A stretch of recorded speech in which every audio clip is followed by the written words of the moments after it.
আসসালামু আলাইকুম ওয়া রাহমাতুল্লাহি ওয়া বারাকাতুহু। মহান আল্লাহ পাক রব্বুল আলামিন তিনি কোরআন মাজিদের মধ্যে 114টি সূরা নাজিল করেছেন।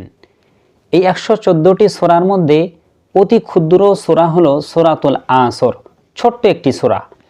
এই সূরাটা কোরআন মাজিদের ছোট একটি সূরা হতে পারে, কিন্তু এই সূরার মধ্যে মহান আল্লাহ পাক রব্বুল আলামিন তিনি এমন কিছু কথা বলেছেন, শুধুমাত্র সেই কয়েকটি কথা যদি আমরা মেনে নিতে পারি, মেনে নিয়ে আমরা আমাদের জীবনটা চালায়ন করতে পারি, তাহলে পরকালে আর কোনো প্রকার আমাদের ভয় থাকবে না। সেই সূরার মধ্যে আল্লাহ কি এমন গুরুত্বপূর্ণ কথা বলেছেন, সেটাই আজকের এই ভিডিওর মধ্যে আলোচনা করার চেষ্টা করব। তো আমি সকল ভাই বোনের কাছে অনুরোধ করব যে এই ভিডিওটি আপনারা শেষ পর্যন্ত দেখবেন। তো চলেন ভিডিওটি আমরা শুরু করি। তো মহান আল্লাহ পাক রব্বুল আলামিন এই সূরার মধ্যে তিনি বললেন, বিসমিল্লাহির রহমানির রহিম, ওয়াল আসরি ইন্নাল ইনসানা লাফি খুসর ইল্লাল্লাযীনা আমানু ওয়া আমিলুস সলিহাতি ওয়া তাওয়াসাউ বিল হক ওয়া তাওয়াসাউ বিস সবর। এই সূরাটা হয়তো খুব ছোট্ট একটি সূরা হতে পারে, কিন্তু আমার আল্লাহ এই সূরার মধ্যে এমন কিছু গুরুত্বপূর্ণ কথা বলেছেন যে শুধুমাত্র যদি আমরা এই ছোট্ট সূরাটাও ফলো করে চলি, তাহলে পরকালে ছাড় পাওয়ার জন্য আমাদের এই ছোট্ট সূরাটাই যথেষ্ট হয়ে যাবে। সুবহানাল্লাহ। আল্লাহ এই সূরার শুরুতেই বলেছেন ওয়াল আসরি, আমি আসরের অক্তের কসম করে বলছি। মুফাসসিরগণ এই শব্দটার বিভিন্ন ব্যাখ্যা দিয়েছেন। কেউ বলেছেন আল্লাহ সময়ের কসম করেছেন, কেউ বলেছে যুগের কসম করেছেন, আবার কেউ বললেন আসরের অক্তের কসম করেছেন। মোট কথা হলো আল্লাহ পাক রব্বুল আলামিন আসরের অক্তের কসম করে বলছেন যে ওয়াল আসরি ইন্নাল ইনসানা লাফি খুসর, নিশ্চয়ই দুনিয়ার মানুষ, সকল মানুষ তারা ক্ষতিগ্রস্তের মধ্যে পড়ে রয়েছে। আল্লাহ কিন্তু কোনো মুমিনকে আলাদা করে বলেননি, আবার কোনো কাফেরকেও আলাদা করে বলেননি। আল্লাহ দুনিয়ার সকল মানুষকে একত্রিত করে বললেন যে আমি কসম করে বলছি আসরের অক্তের, যে দুনিয়ার সকল মানুষ রয়েছে ক্ষতিগ্রস্তর মধ্যে পড়ে। কিন্তু কারা ক্ষতিগ্রস্তর মধ্যে পড়ে নেই, তাদের পরিচয় আমার আল্লাহ এবার তুলে ধরলেন।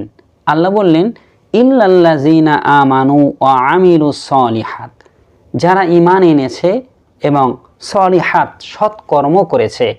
আমিলুস সলিহাত কথার অর্থ হলো সৎকর্ম করা, সৎ কাজ করা। এই দুইটি কাজ যারা করেছে, প্রথমেই আল্লাহ বললেন যে এরা ক্ষতিগ্রস্তর মধ্যে নেই।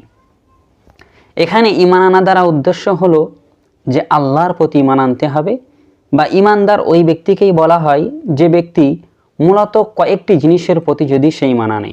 আমানতু বিল্লাহি ওয়া মালাইকাতিহি ওয়া কুতুবিহি ওয়া রাসূলিহি ওয়াল ইয়াউমিল আখিরি ওয়া তুমিনা বিল কদরি খায়রিহি ওয়া শাররি মিনাল্লাহি তাআলা।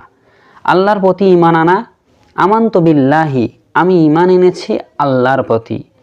তারপর ওয়া মালাইকাতিহি, ফারিস্তাদের প্রতি ঈমান আনা। অর্থাৎ ঈমান আনা কথার উদ্দেশ্য হলো বিশ্বাস করা। আল্লাহকে কেউ আল্লাহ আছে এটা বিশ্বাস করে নিয়েছে, ফারিস্তা আছে এটা বিশ্বাস করে নিয়েছে।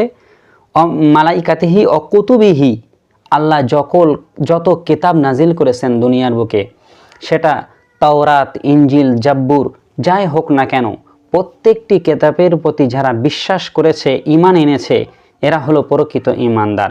এরপর আল্লাহ বলছেন ও রাসূলিহি, যারা আমার রসুলের প্রতি ঈমান এনেছে, মানে সমস্ত নবীদের প্রতি বিশ্বাস স্থাপন করা, ঈমান আনা যে প্রত্যেকটি নবী আল্লাহর পক্ষ থেকে প্রেরিতভাবে এসেছেন এবং তারা সকলেই আল্লাহ পাকের বান্দা ও রসুল, এই স্বীকৃতি দেওয়া, এটা মেনে নেওয়া, এর প্রতি বিশ্বাস স্থাপন করা হলো ঈমান আনা।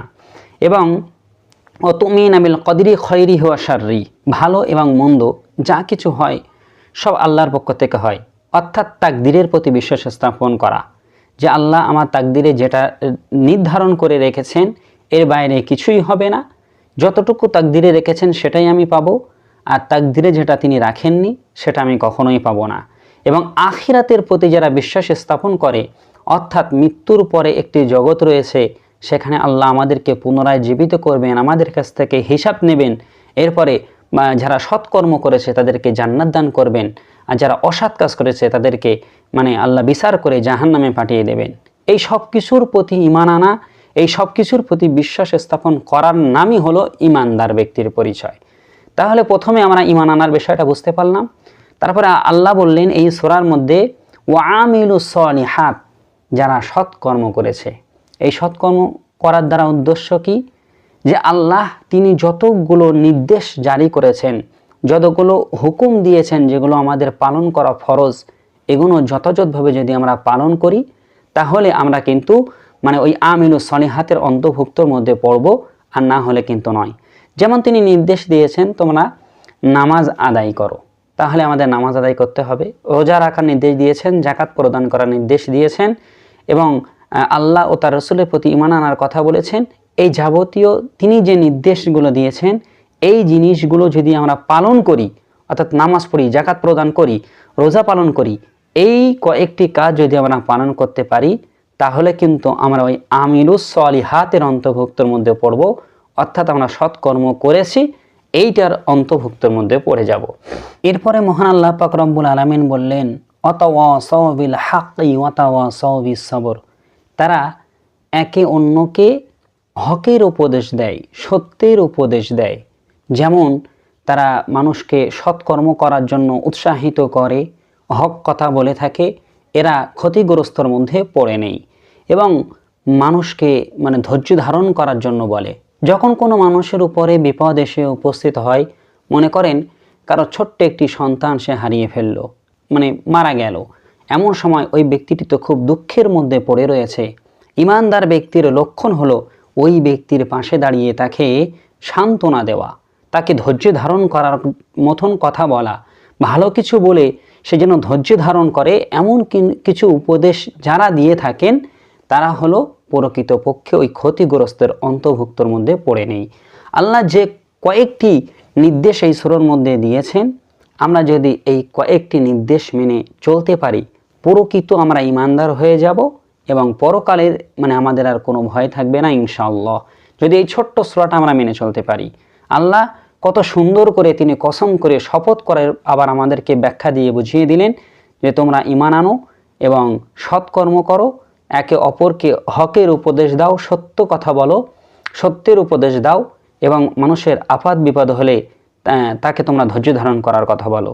যদি কোনো মানুষ এমন হয় যে আপনার মানে মুখাপেক্ষী হয়েছেন, আপনার মুখাপেক্ষী বলতে আপনার কাছে এসেছেন কোনো সৎ উপদেশ নেওয়ার জন্য, এই সময় আপনার দায়িত্ব হলো যে তাকে আপনি মানে ভালো কিছু বুদ্ধি দিয়ে, সৎ উপদেশ দিয়ে সাহায্য করবেন, জানো সে যে বিপদের মধ্যে পড়ে রয়েছে সেই বিপদ থেকে সে উদ্ধার হতে পারে।